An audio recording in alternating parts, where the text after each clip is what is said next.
Vladika Ilarionin, I've known him for, 50 years now.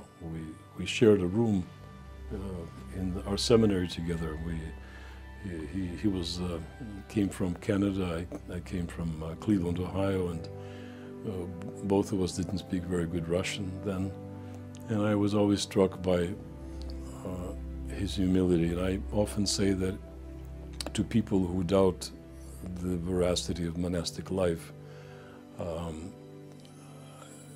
some people think it's unnatural, whatever. And I always point to Vladika and I say, Vladika was born to be a monastic. He was preparing himself, God was preparing him for that life. I remember he would read the lives of the saints when we were living together for 6 months.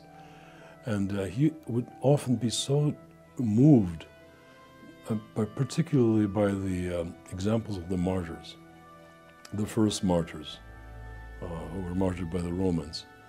And he would often interrupt me and say, "Oh, listen, let me read this to you." And he would read little short passages, and he would weep.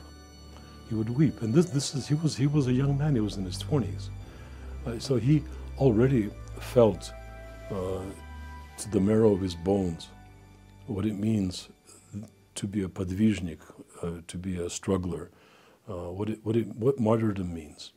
And in the monastery, he would be the go-to guy. He would be the troubleshooter. Everybody would come to him with issues. There wasn't a obedience he didn't take on. He would beg prosvora. He would take care of the ailing Archbishop of Verki. He would be the guide. He would be the translator. He would be the editor of Orthodox Life. He did everything. He was a jack of all trades. And at the same time, he found time to pray. He hasn't changed.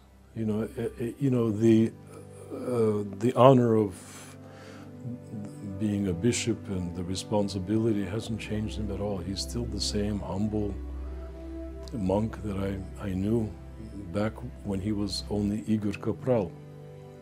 So what I see in Vladika is faith put into action. He wasn't just a monk that hid in his kele.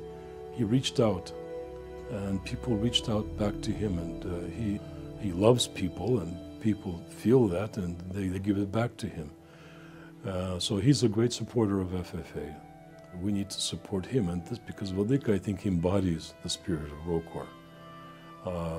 I certainly pray and hope that the Lord gives him many, many years of service to his church and to all of us.